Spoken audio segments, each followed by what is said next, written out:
Start. So, yeah, welcome everyone. I don't know since when I made the English stream last time, but I hope next year or this year, it's already 2024, I keep forgetting about it. I hope that I have more time to make streams. Today I will discuss a statement by the Italian Anarchists, which is called, which was published already in September, Sabotage the War.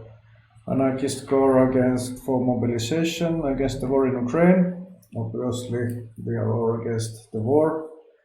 All of us want to sabotage the war, but this statement, unfortunately, it had a pretty strange, also kind of disinformation involved in it, which is somehow apparently circulating a lot in the leftist circles in Ukraine. And of course, there was, based on this disinformation, there were lots of criticism of Ukrainian anarchist and anti-fascist. I am obviously not an Ukrainian anarchist and anti-fascist myself, and it's quite fine to discuss whatever happens in other countries also, even if you don't know the language. Personally, I can read Russian, but my Ukrainian I can hardly understand. I can somehow, but it's quite difficult. So, yeah, but Ukrainian anarchists and anti-fascists probably don't have much time right now to participate to all of these discussions. So, I had some moments now in December, so I just decided to debunk some of these claims. And obviously, yeah, this letter of Italian anarchists, it has also ethical and factual points, and I will start commenting the latter, the fact errors, and then I go a bit more to the ethical conclusions later on. So, one of the important discussion is, of course, who started the war in Ukraine, who started the war in 2014.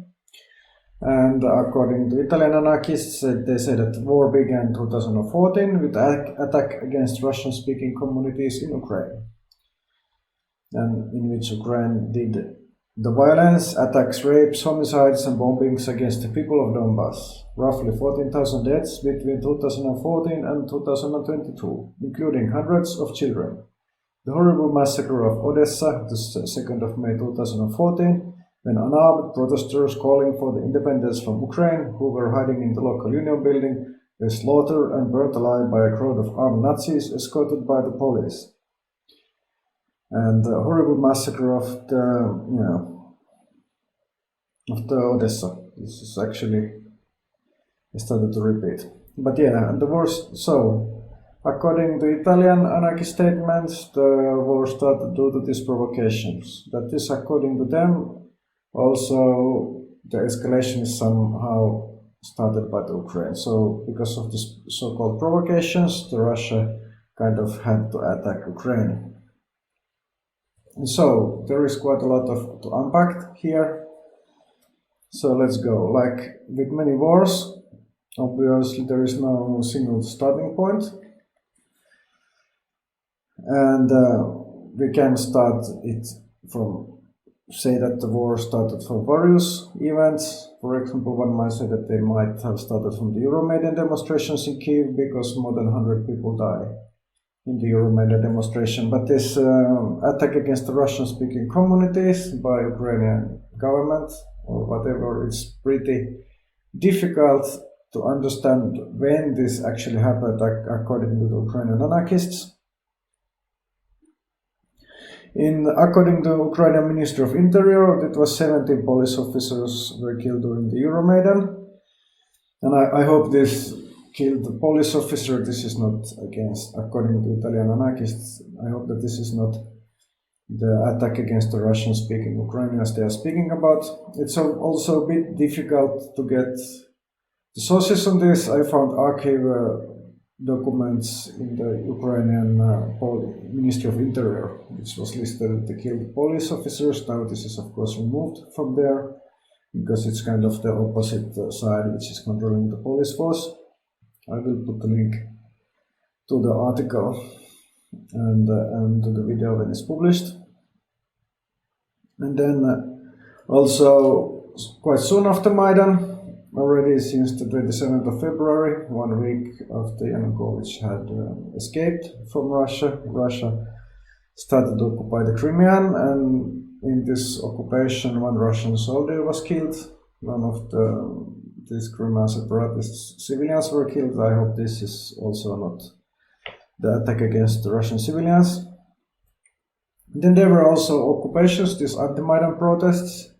There were buildings occupied by this anti-Maidan movement in the eastern Ukraine, but these were like relatively non-violent. There were clashes between Euromaidan and anti-Maidan protesters, but not much victims on this.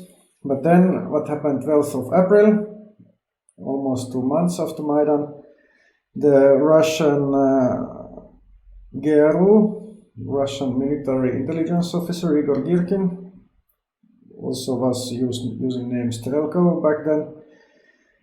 He took over the city of Sloviansk with some armed group of people. Back then, people didn't know who was Girkin, but eventually some human rights activists managed to find out that he was also involved in the kidnappings and disappearings of people in Chechnya. And obviously, this kind of people, like these intelligence people, they are not working like just by some idealistic activists. Girkin obviously had a plan which was agreed with the superiors in the Russian army and intelligence services. So Girkin and his group, of course, there might be also local people involved in the Girkin's groups, but he himself was pretty obviously acting on the Russian orders. So they started to take hostages, they murder local people who they supposed to be opposed of Russian interests, and also they organized a pogrom against the local Roma minority. So, and this also according to Girkin himself, later on he was sidelined from the administration of these separatist republics, but he himself in the interview said that I started the Donbas war and he's proud about it. So, unlike the Italian anarchists are writing, the war was not started by attack against the Russian-speaking communities of Ukraine. It was started by Russian Secret Service agent Girkin attacking city with his troops and following the Kremlin orders. Of course, there is this escalation of conflict. It has more complicated things behind it. Also, one can argue that the war already started in Maidan, and in Maidan it was mutual escalation. There was also protesters bringing guns and shooting the police officers. There were different factors involved in the escalation. There was two different main groups and two different kind of groups of oligarchs. Some were more Western pro-West, some were more pro-Russians. They had different interests and also mistrust between the political elites between the countries. And these conflicts, they have a connection to issue of the status of the Russian language, but it's not definitely not the only issue. But still, there is not like really so much dispute who escalated the conflict. It was the occupation of the city of Slaviansk which escalated the conflicts. Also, this number of 14,000 killed people in Donbas, which the Italian anarchists are referring, it's pretty difficult to trace because there are no sources in the statement what this is referring to. But there is estimations of the United Nations, ONCHR unit, which is tracking the victims of the war in Donbass. So according to them, this 14,000 deaths, it's the upper limit estimation of the overall dead in the 2014 war. But this is mostly like military deaths, like according to this estimate, 4,400. The estimated losses of Ukrainian armed forces and 6,500 are the estimated losses of Russian army and the separatists. And of this 14,000, it's listed 3,404 civilian victims, but this is not just Donbass Russian speakers murdered by the Russian army. It's also people from the other side of the front, which were most likely also usually Russian speakers in this area, but if they should die with mines or shooting from the separatist or Russian side, they are obviously killed by Russia and the separatists. And also 298 of these, they are dead from the Malaysian civilian airplane. They are not Russian-speaking Ukrainians, but they are people from different countries, mostly Netherlands, who were shot down by the separatists or Russians with the Russian missile, probably by accident, but anyway. And in this United Nations statistics, it's only 25 people died in year 2021, and of these 25 people, 12 died in accidents which involved mines and remnants of some artillery. So it's kind of borderline, it's kind of accident but related to the war. The rest might have been civilians who died from mortar fire or artillery. And altogether there's 3,400 victims, civilians, which are listed by the United States. Only 3,039 they are died from the years between 2014 and 15. So it's after this 2014 and 15 escalation, it was less than 400 civilians died in the war from both sides of the front, and not like Donbass Russians killed by the Ukrainian army. So it's bit, of course, it should not be accepted what happened. Like both sides have been shelling civilian villages and cities, and Ukraine, it's not much discussed in the West that Ukraine is also has been all the time shooting Donetsk. There is civilian victims from the shooting to Donetsk. But it's still pretty far, the numbers are pretty far from the 14,000, and after 2015 it's some few hundred people probably, but maximum, who have died from the separatist side, and of this also a big part has died from the mines, which are all remains from the previous escalations. And this is issues that are not disputed, the numbers for the United Nations, they are provided by the separatist side. And before this full-scale invasion 2 years ago, in this shooting and mines, it was pretty low number of people who were dying. Like I said, in 2021, only 25 people died, so it was already pretty much, the conflict was de-escalated before Russia decided to escalate itself. So I don't really understand what are these provocations that Italian anarchists are speaking about.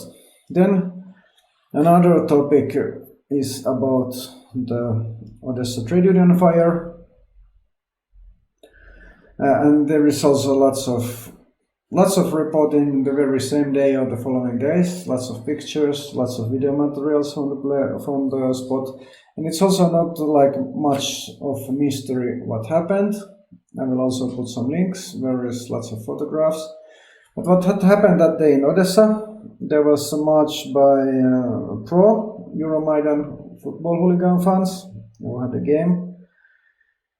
I think in the march was both the local team and visiting team fans, because the political division was not the team division. And this march was attacked by armed anti-Maidan protests who were camping. And about this I actually have the only picture I managed to prepare. I can make it a bit bigger so that you can see.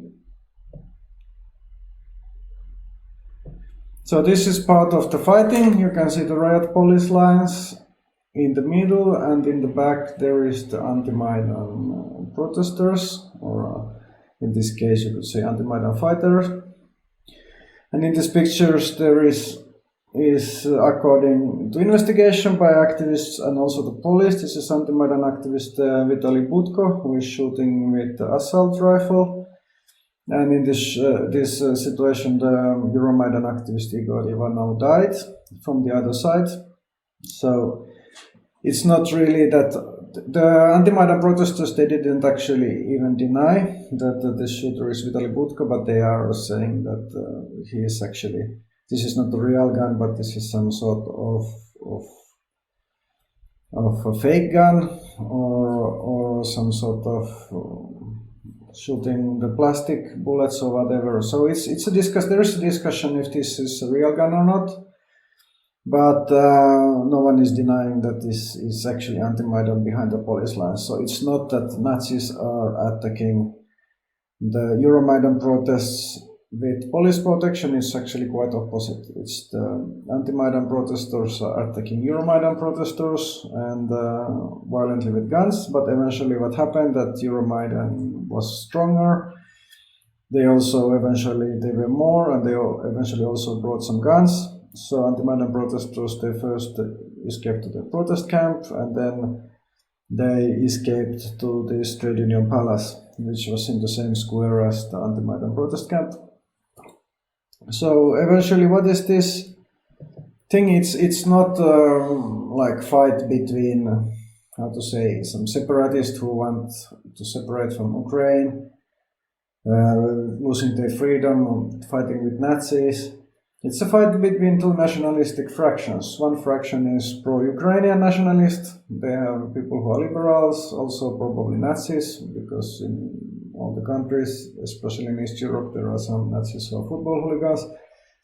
The other section is also nationalist and authoritarians, and probably they don't even differ so much from the Euromaidan people, except that they want instead that they are Russian nationalists, and maybe couple of Stalinists are also involved, and all of them are pretty right-wing and conservative. None of this has anything to do with any kind of proper leftist or anarchist or autonomist or anti-authoritarian ideas. Only leftist is maybe slightly, the anti-Maidan has to do is the worst kind of nationalistic Stalinism, and it would be pretty ridiculous for anyone who is not like completely authoritarian to pick a side in this fight. Now, if some anarchist sometimes attacks some right-wing march and got beaten up and killed, of course I would say be sorry for my comrades who died, but I wouldn't say that it was Nazis attacking some armed demonstrations. Like I would be ashamed to do this. And I also don't wish that this Russian nationalist and Stalinist that they would die in this building from the carbon monoxide poisoning. And also some people probably who died in this building, they probably had nothing to do with this attack or the anti-Maidan movement in general. But this is kind of thing that happens when you start a fight and you lose it. So it happens. And there is like videos of the fire. I will put when I publish this as a text, and also in the video I will put the video of these fires. You can also see how this fire was spread in the trade union building. And there is a moment when the fire, you can also see the fire is flaring from inside the building. The group, this 2nd of May group in Odessa who made investigation, they managed to spot to several places where the fire actually started. So there is a likeness also that partially the fire started from careless using of Molotov cocktails from inside the building. But this doesn't mean that it was actually also Euromaidan people who were basically setting these barricades on fire, which caused the burning down of the building. Also in these videos you can see that some of the Euromaidan people are actually helping people to escape from the trade union building, and some others are attacking them and beating them up. So it was a mixed crowd, and there were mixed reactions that should they just save these people or attack them and let them burn. But this also is also just like the start of war in Sloviansk in April. These events are not like that much in dispute. There is not like really credible conspiracy theories. No one is really denying that anti-Maidan activists were attacking first. I mean, of course, Russian media is denying, but whatever. If you really start to look for the pictures and chronology of events, this is not something that even the anti-Maidan people are denying. And also the police was pretty passive and even supporting the anti-Maidan during the events. But eventually in Odessa, the police managed to do kind of investigation, and they managed to accuse both anti-Maidan people from the attack and the Euromaidan people. They were accused in the court of setting the building in fire. But then, unfortunately, there was so much political pressure that no one was eventually sentencing from this. But before this, there was some sort of investigation, and there is some understanding what actually happened. Unfortunately, there is no justice in this thing. Also, many of these anti-Maidan shooters, they escaped to Russia, so they are also not in court. But the fact that there is no justice on these events, it doesn't mean that there is no clarity. And there is not like, it's not really possible to deny or make the stories that about 14,000 murdered Russian-speaking Ukrainians if there is even slightest familiarity with the events that happened. Even like pro-Kremlin analysts, they cannot claim that Gorgilkin, for example, was some sort of oppressed Russian-speaking Ukrainian. And they may not claim that anti-Maidan protesters did not start violence in Odessa. And only like this kind of alternative reality ideas, they are possible only if the only source of information is some sort of channel like Russia Today. So this is as for us the cause of the events and claims in the statement. But in general, as a rule, it's quite often if to know what is actually going on somewhere, it's possible to ask local anarchists. Like there is not so many anarchists around, but anarchists are almost everywhere. But unfortunately, Italian anarchists, they never were checking for Ukrainian anarchist sources, but instead they are rather consulting the Kremlin propaganda. And it's the same also with this discussion of Nazis and fascists in Ukrainian society. And this is also this Nazism in Ukraine, it's a topic which is in the same time it's widely exaggerated by the Kremlin propaganda and Russia Today and Red and whatever there are like Russian Red propaganda channels. But also Western liberals are playing down, like claiming that none of this does exist anymore, and in fact there are no Nazis in Ukraine and so on. Both of this is obviously propaganda and lies. Ukrainian anarchists, they can tell a lot about fascists in Ukraine because it was always the Ukrainian anarchists who were fighting with the Nazis in the streets and online all of these years, and actually they were paying a heavy toll, like sometimes anarchists were repressed, they had to escape from Ukraine, and so on because of these cases.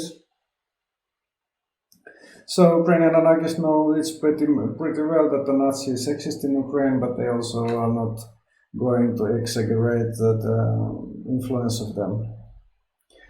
And yeah, like I said, I'm not Ukrainian myself. I only visited Ukraine 4 times in my life. I met some local activists there, but it's not a problem for me if I don't know something or if I'm not very specialist. I can just ask the local opinion.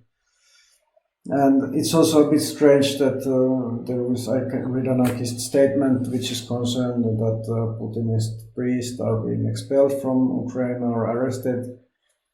Like, of course, like I don't know why this is exactly a problem for anarchists. There is another issue is that there are definitely also some proper leftists who are being repressed in Ukraine, some sort of non-Stalinist Marxist. And this is an issue that is not definitely receiving enough attention, this repression against the left in Ukraine. Like, of course, it's not any like big movements. The Communist Party of Ukraine is definitely like a Putinist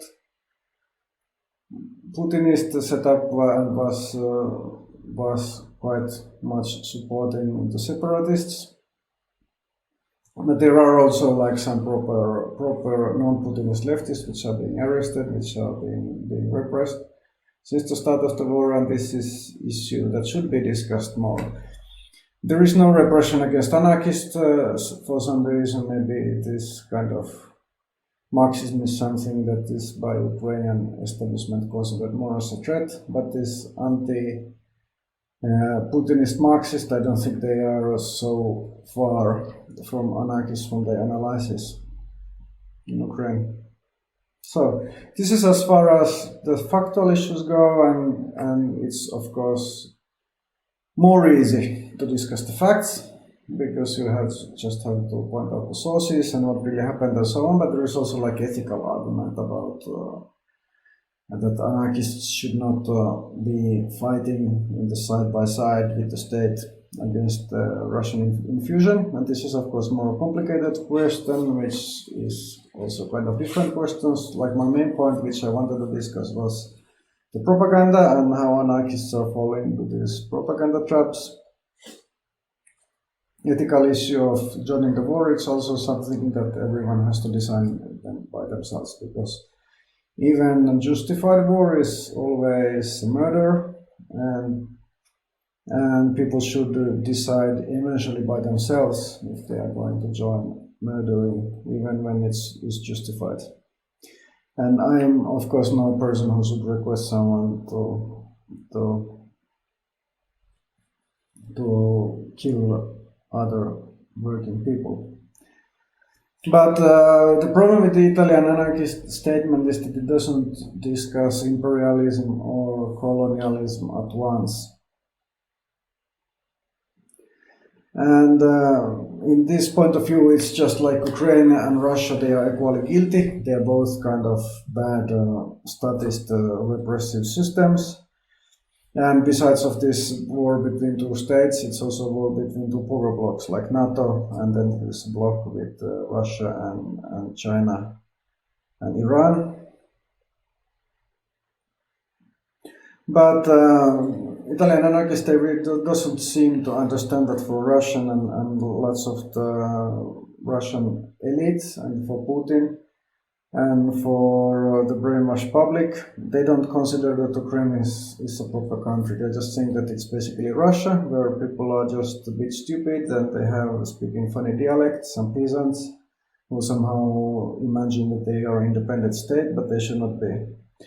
And of course, there are many goals in this war from the Putin side. I will probably make a separate broadcast about the goals of the war and what is Putin actually really wants from this war. But basically, the goal is either to make Ukraine a buffer zone, a satellite, or in the best case, of course, if Ukraine is collapsing altogether, the goal is to just assimilate all the Ukrainians and make them Russians. And all of this imperialist conquest in the history, if there has been resistance, if there has been anti-imperialist uprisings or anti-colonialist uprising, almost always when they have been successful, they have been allied with some other imperialistic countries or power blocks. It's very few that some anti-colonialist uprisings, they have been succeeding without some opportunistic allies with some other power blocks. So basically this kind of situation of anti-colonialist or anti-imperialist struggle being also a proxy war, it's quite common and they don't exclude each other. Also, like now, lots of the attention is not anymore in the Ukrainian war, but it's the situation in Gaza and Palestine. And historically, we see that, of course, and no one is much denying that the Palestinian struggle, it's a national liberation struggle, but it's also, as long as it has existed, like since the 40s, it has also been an issue between different power blocks. Very long time, the Palestinian struggle was aligned with the Soviet bloc against the American bloc. So it was kind of a proxy war between Soviet Union and United States. And now it's also a proxy war between United States and Iran. And these aspects don't exclude each other. It's possible that some struggle is a national liberation struggle, but also a proxy war. So everything that Italian anarchists, they are writing a lot about how the Ukrainian war is making the state stronger, it's benefiting capitalist war industries, and it's testing ground between new technologies of surveillance and weapons. All of this also goes with the Palestinian conflict, especially like Israelis are continuously testing new technologies. Lately, there were reports that Israel is choosing bombing targets, for example, in Palestine with artificial intelligence, but also occasionally Iranian technologies, like Palestinians have, the Hamas has been consulted a lot by Iran with the missile technologies and probably with also some other kind of stuff, and especially Houthis, they get like most of their weapons from Iran. So this is how the conflict now is linked to the Palestinian conflict. So it's also obviously a proxy war, but does this fact that it's an imperialistic proxy war, does this mean that Palestinians should stop resisting and give the land and settle extremists and maybe move to some other country? And whoever wants to accept like millions of Palestinians, and maybe Kurds should also stop resistance when the Kurdish conflict is related to some geopolitical and imperialistic power place. So this kind of anti-colonial and anti-imperialist resistance, it's pretty often it happens in sort of a state and quasi-state state framework, and actually most of the countries in the world, they have recognized Palestinian as a state. Does this means that Palestinians should stop resisting because now the resistance is happening to some extent in the state framework? And what if one day Israel and USA, they just recognized the Palestinian state, but they continued occupying Palestinian lands and doing massacres and ethnic cleaning? Does this mean that would it be more okay if they recognize the Palestinians? Would it mean that Palestinians should not resist anymore, because then the resistance would be happening in the state militaristic framework? So it's just kind of discussion that if we have this kind of principles, not to participate to proxy war, or not to in any situation join some resistance which happened in the state framework, we should apply these principles to everyone, not only to Ukrainians, but also to Palestinians, to Kurds, and so on. But yeah, obviously this ethics is more complicated issue with the fact and anarchy strategy, and we cannot know the future. We don't know what will happen in Ukraine. We will not know if this results of Ukrainian anarchist and anti-fascist, if it will result any kind of victory or instead a defeat. And we can only who was apparently right in terms of the results, who made the right strategic analysis, we can only tell with the time. Is it the people who are fighting the imperialism in the trenches who were right, or is it those who are making calls for Ukrainians to desert in the internet? But anyway, whatever is the opinion, I just hope that everyone should be basing these strategies and analysis on the facts and not this kind of Kremlin propaganda. And I can also respect anarchists might always have the different strategies. There will always be different ethical points, different opinions between the anarchists, but I cannot accept anarchists spending Kremlin disinformation, which was the case with the Italian anarchist statement in September. Okay, this was everything I wanted to say about this from this far. If whoever came late, I will publish recording in 1 or 2 weeks, and also blog of this text in English. It might come out also with other languages, but maybe not, because probably everyone who is enough interested of this international discussion topic knows English. And also, yeah, but at least there will most likely be streams in English from the next week. There will be once again for the Frost Against Putin festival in Helsinki on Saturday 13th and Sunday 14th. And I try to, from all the presentations and workshops, we will try to organize stream at least in one language. either Russian or English, but later in this week probably we can publish the streaming information, which are the streams that will be available in these languages. But yeah, thanks for everyone who joined